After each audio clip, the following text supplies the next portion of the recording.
The world is on the brink of a silent pandemic, antibiotic resistance. Bacteria, those microscopic engines of life and disease, are evolving.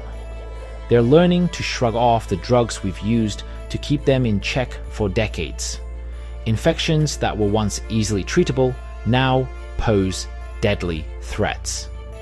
Hospitals are becoming battlegrounds where common infections can turn fatal. The World Health Organization has called antibiotic resistance one of the biggest threats to global health.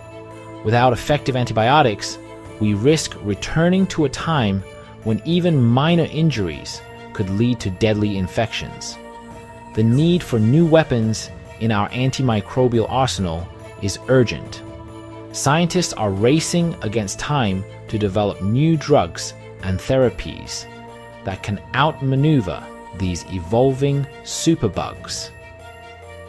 Among the promising contenders in this fight is a surprising candidate, Saccharin, the artificial sweetener many know from their morning coffee or diet soda. Saccharin, discovered in the late 19th century, has long been known for its intense sweetness. It's hundreds of times sweeter than sugar, making it a popular sugar substitute. But recently, scientists have uncovered a hidden talent, saccharin's ability to fight bacteria. This discovery wasn't entirely out of the blue. Researchers had previously observed that some artificial sweeteners could inhibit bacterial growth. However, the mechanisms behind this effect remained largely unknown. Recent studies have shed light on how saccharin attacks bacteria at a molecular level. It turns out that saccharin's chemical structure allows it to interfere with essential bacterial processes, effectively disabling them. This multifaceted attack gives saccharin an edge in the fight against antibiotic resistance. Saccharin disrupts bacteria in several ways. First, it weakens their protective armor, the cell wall. Bacteria rely on a sturdy cell wall to maintain their shape and protect themselves from the environment. Saccharin interferes with the formation of this wall, making the bacteria vulnerable to external threats. Second, saccharin disrupts DNA replication, the process by which bacteria make copies of their genetic material. By inhibiting enzymes involved in this process, saccharin prevents bacteria from multiplying and spreading.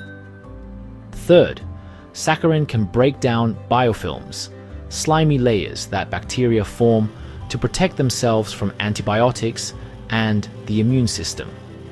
Biofilms are a major challenge in treating bacterial infections, as they can make bacteria up to 1,000 times more resistant to antibiotics. Saccharin's ability to disrupt these biofilms makes it a valuable ally in fighting stubborn infections. The implications of saccharin's antimicrobial properties are far-reaching. Researchers are exploring its use in combination with existing antibiotics. Studies have shown that saccharin can enhance the effectiveness of these antibiotics, making them more potent against resistant strains. This synergistic effect is particularly promising for combating multidrug-resistant infections, where treatment options are limited. One practical application of saccharin's antimicrobial power is in hydrogel wound dressings. These dressings, embedded with saccharin, provide a controlled release of the antimicrobial agent, effectively preventing infections and promoting wound healing. The potential benefits of saccharin go beyond its antimicrobial action. It's a readily available, inexpensive compound, making it a cost-effective solution for combating antibiotic resistance. While further research is needed to fully understand its long-term effects and optimal dosages, Saccharin holds great promise as a new weapon in our fight against the looming threat of antibiotic resistance.